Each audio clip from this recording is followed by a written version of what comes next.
दोस्तों, आपने हनुमान जी के मंदिरों में हमेशा उनकी प्रतिमा को सिंदूरी चोले में देखा होगा, लेकिन क्या कभी आपने सोचा है कि जिस हनुमान के एक हुंकार से लंका जल गई थी, वो हनुमान अपने पूरे शरीर पर सिंदूर लगाकर प्रभु राम के सामने क्यों पहुंच गए थे?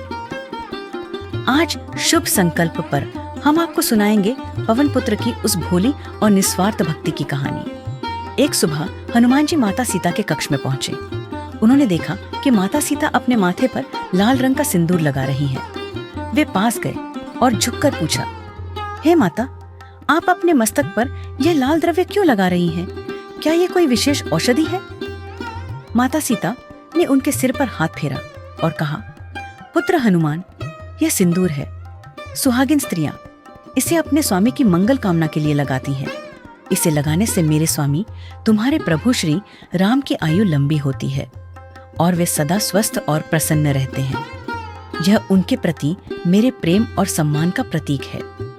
माता सीता की बात सुनकर हनुमान जी विचार में डूब गए। अगर माता सीता की एक चुटकी सिंदूर लगाने से प्रभु इतने प्रसन्न रहते हैं और उनकी आयु बढ़ती है, तो यदि मैं अपने पूरे शरीर को ही इस सिंदूर से रंग लूं, तो मेरे प्रभु तो अजर अमर हो जाएंगे।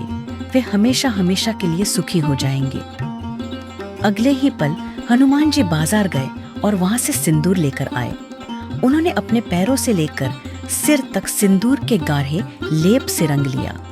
इसी अवस्था में वे सीधे राजसभा में प्रभु राम के पास जा पहुंचे। उन्हें इस रूप में देखकर सभा में मौजूद सभी मंत्री और दरबारी जोर जोर से हंसने लगे। कुछ लोग तो उनका उपहास भी उड़ाने लगे। भगवान राम ने पूछा, हनुमान, यह तुमने अपना क्या हाल बना रखा है? पूरे शरीर पर यह लाल रंग क्यों?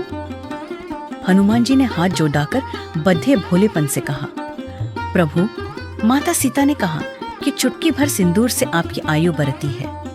मैंने सोचा कि अगर मैं पूरा सिंदूरी हो जाऊं तो आप हमेशा सुरक्षित रहेंगे।